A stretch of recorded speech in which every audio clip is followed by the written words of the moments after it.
प्रभु यीशु मसीह के मधुर और जलाली नाम में आज दिनांक 8 फरवरी दिन बुधवार को हम आप सब श्रोताओं का हार्दिक स्वागत करते हैं। आज के दिन के लिए जो वचन है वो लिया गया है यूहन्ना की पुस्तक उसका 8 अध्याय 29 पद। और मेरा भेजने वाला मेरे साथ है, उसने मुझे अकेला नहीं छोड़ा, क्योंकि मैं सर्वदा वही काम करता हूँ जिससे वह प्रसन्न होता है। प्रियो, हमारे प्रभु यीशु मसीह के शब्दों और गवाही पर विचार करें, क्योंकि मैं सर्वदा वही काम करता हूं जो उसे भाता है। हमारा प्रभु यीशु मसीह एकमात्र ऐसा परमेश्वर है जो अपने पिता के कार्यों को पूरा करता था। वो संपूर्ण ध्यान ये देता था कि जिस इच्छा से परमेश्वर ने उसे दुनिया में भेजा है वो उसे पूरा करे। जब पिता परमेश्वर ने अपने पुत्र को इस दुनिया में भेजने का इरादा किया तो यीशु मसीह आगे आके कहा कि नहीं, मैं जाऊंगा।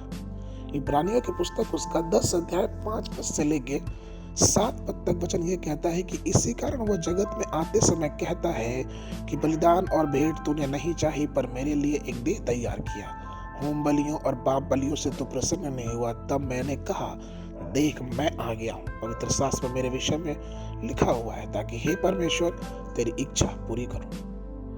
12 वर्ष की छोटी उम्र में भी यीशु मसीह को अपना उद्देश्य बहुत ही स्पष्ट पता था। उसने अपने ढूंढने वाले से कहा कि क्या तुम्हें नहीं जानते कि मुझे अपने पिता के कार्य को पूरा करना है। लूका उसका 2 का 49 पद। यहां तक कि जब उसने अपनी गवाही आरंभ की तब उसने यह गवाही इस प्रकार की दी यूहन्ना 8 के 29 में कि अब मेरा भेजने वाला मेरे साथ है, उसने मुझे अकेला नहीं छोड़ा, क्योंकि मैं सर्वदा वही काम करता हूं जो उसे भाता है।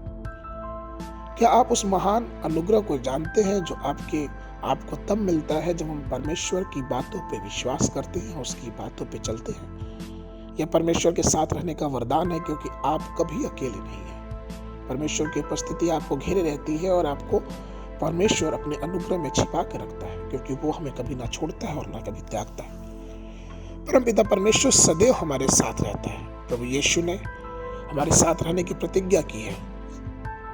यदि आप ऐसा जीवन जीते हैं जो परमेश्वर को प्रसन्न करता है या उससे भाता है, तो आप इस बात को महसूस करेंगे कि आप अकेले नहीं हैं, लेकिन परमेश्वर का अनुग्रह आपके साथ है।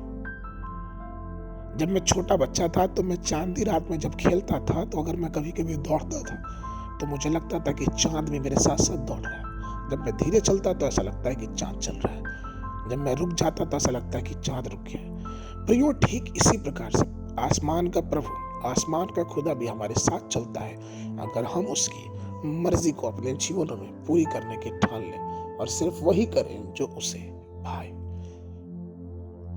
आज के मनन के लिए इब्रानियों की पुस्तक उसका 13 अध्याय 21 पद। तुम्हें हर एक भली बात में सिद्ध करे, जिससे तुम उसकी इच्छा पूरी करो, और जो कुछ उसको भाता है उसे यीशु मसीह के द्वारा हम में उत्पन्न करें, जिसकी पढ़ाई युगान युग होती रहे। आमीन। बाइबल अध्ययन के लिए सुबह के समय इलाही व्यवस्था की पुस्तक उसका 4 और 5 अध्याय, संध्या के समय मत्ती रचित सुसमाचार 24 अध्याय 29 पद से लेके 51 पद तक। परमेश्वर आप सबको आशीष दे।